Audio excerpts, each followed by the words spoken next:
Back on This Week in America to talk about something interesting. When you talk about retirees and relocating, you think to the south. Well, in this case, we're talking about we're going to bypass like Florida and Texas and the southern part of the United States and go on down to a lot of countries. For example, Panama. A recent story in the New York Times talking about more retirees are relocating to Panama, and a great website that talks about seniors and where they can relocate. In particular, talking about the joys of Panama is retirementwave.com. The head of the website is Bob Adams, and Bob has spent most of his adult life traveling all around the country. He's got a company now that's based in Washington, D.C. He's worked in nonprofit humanitarian agencies, foreign aid programs with the United Nations and the United States. Living half the time, he was telling me, in Washington, half the time in Panama. Bob, thank you for joining us on the program. I'm delighted to be here, Rick. You know, want to talk about the joys of living down there, and you never really think about that. Although I read a story a while back about people relocating in Mexico. How many people actually are moving to Panama? How many? Yeah. Well, it's very difficult to get a number because no one really counts in that particular style. But the best estimate right now is we have about 30,000 Americans who are full-time residents in Panama. We have a number of people, in the thousands at least, who are snowbirds, basically, who go down and spend the winter months in Panama and then come back to the U.S. for the rest of the time. We have, perhaps 3,000 to 5,000 Canadians who live there, and best guess is perhaps 20,000, 25,000 Europeans, quite a few Spanish, as you might imagine. Culture and language, very right. easy for them to make the transition. But we have growing numbers of Britons and of Germans, and a sprinkling of just about everything under the sun. Tell me a little bit about the advantages, why you like it there, why so many people are relocating, not just in Panama, but other countries in that region. Well, there are a lot of good reasons to choose Panama over other countries. And as you mentioned earlier, I have not just worked all around the country, but all around the world. I've worked in more than 40 nations, so I've had a chance to take a look at quite a few different sets of circumstances, including in Central America and in South America. And Panama is by far and away the best as far as I'm concerned. The democracy there is functioning, and it is stable. It is a free society. There is no left wing or right wing of extreme nature that you have to worry at all about. There are no guerrillas in the mountains, no paramilitaries in the streets, no civil unrest. I mean, people basically function as they would in any democracy, and they do an exceptionally good job of it. The presidential election last year was, if anything, more civilized than ours, and it certainly was a very peaceful one. We have a country, therefore, that provides stability and security in the midst of a region which very frequently has security problems or is unstable. Nicaragua, Guatemala, even Costa Rica and nearby countries just don't have this sort of stability. All of this really roots back to the canal and the fact that it is a benefactor in Panama for well over 100 years. It is a multi-ethnic society. People have come from all over the world, and when you say mestizo in Panama, you don't necessarily mean someone of Spanish blood.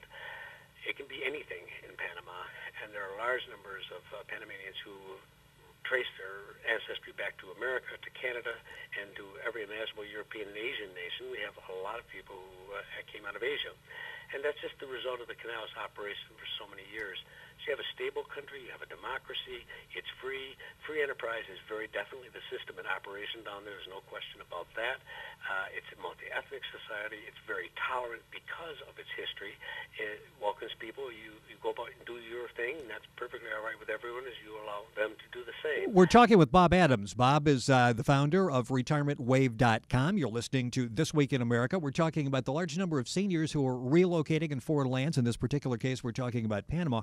Let's talk a little bit. Time is going by so rapidly, a couple of minutes. Let's talk about housing costs, cost of living in Panama. Cost of living depends on what you consider to be a reasonable lifestyle. So you can spend as much as you want to in Panama. But most of the people I talk to down there save from 30 to 60% in terms of day-to-day life. Real estate there is beautiful. You can get it on the beaches. You can get it in the mountains. It's going to be far less than a half of what you would have to pay for anything vaguely resembling it up here in this country. From that viewpoint, it's a very easy place to move to. How about medical? Very good medical facilities. In fact, our latest hospital, Punta Pacifica, is a partnership with Johns Hopkins, and a literal, true partnership with Johns Hopkins. So we have the finest medical care down there, and we have the latest equipment. So this is not a major concern at all. quality of life. Some people say I like to to have things to do, to be busy. Other people say I just want to totally relax. What's the quality of life? What is it that attracts you? Well, actually, I enjoy living in Panama City because it's extremely active and there is a lot of stuff to do. A lot of my friends, however, prefer to be out in the countryside, where I also own land and eventually will live, where things are extremely quiet. I mean, basically, it has mountains, it has beachfront, it has the urban lifestyle, it has the country lifestyle. It's what you want. You can find down there. It's a small country. It's half the size of Florida, but it has a longer coastline. It's a most unusual place, and you can't find a place to do just about anything in Panama. What's the weather like down there? I mean, nice all year? It is nice all year, but it's like southern Florida. It's never going to be cold. It'll be in the 80s in Panama City along the coast year-round. Up in the mountains, it'll get into the 70s as a standard high. So you're never going to have a 40-degree day. That's for sure. It does get pretty humid and wet during some months of the year, about half the year. But again, very much like southern Florida. Never a cold day. That's got a lot of appeal to it. I like those words there, Bob. Unfortunately, we're out of time. Bob Adams, check out the website. It's retirementwave.com. It's an interesting concept. You can go to our website, thisweekinamerica.us, and link onto that, or go directly to Bob's website at retirementwave.com. Bob, thank you so much for sharing that with us. You've got me sold on Panama. Thank you, Rick.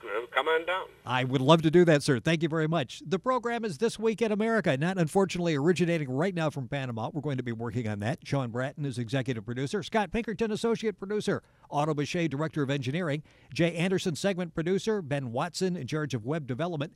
This Week in America, produced by Blue Funk Broadcasting, LLC, and distributed nationally by Syndication Networks Corporation, Morton Grove, Illinois. Our website again, thisweekinamerica.us. You can find out about all of our guests and upcoming programs. Thanks for joining us on This Week in America. Please do it next time.